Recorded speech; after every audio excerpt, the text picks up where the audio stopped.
Mandratsika anatokatrano indray manaraka televizionna malagasy amin'ity takaribany fafitony volana Oktobra 2024 ity atao anatin'ny metotetry ny andro. Kiasika ny andrafitra ny metotetry ny andro dia mbola mijanona ao anatin'ny alizay atrany aloha no andrafitra ny metotetry ny andro.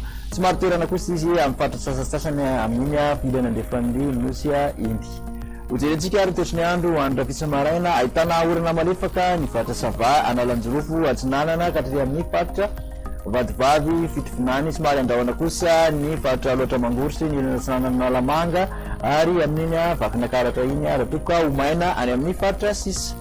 Idolakanto dia mbola miteratrano ny orana malefaka raha hoan'ny faritra Sava Analanjorofo amin'iny faritra Loatra Mangoritsy ny faritra Atsinanana iny.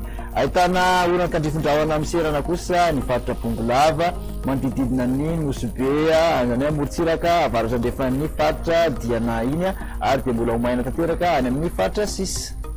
Ny mikasika ny maripana vovinavina indray dia manodidina amin'ny 20 ka hatramin'ny 15 ny faritra Ampovoantany, 20 ka hatramin'ny 20, 13 ny Moritsiraka Atsinanana Ratoka, 20 ka hatramin'ny 14 kosa ny Moritsiraka andrefan'ny Nosy.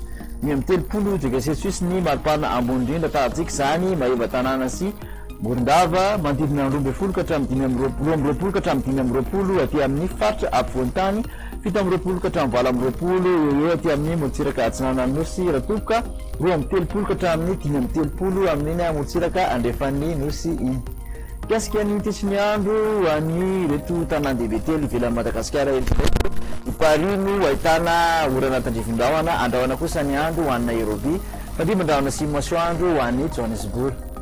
Amaranantsika azy ny toetry ny andro ho an'ny nosy manodidina ny Madagasikara, i Comores Seychelles no ahitana orana tandrifondrahona arankotraka izany ho an'ny Seychelles, fandrimandrahona sy masoandro ho an'ny La Réunion sy Maurice, ibarika tanteraka kosa masoandro ho an'ny Mayotte. Dia izay indray no masaka azo nazotra anao tamin'ity an'ity. Manasanao amin'ny manaraka hatrany veloma tokoa.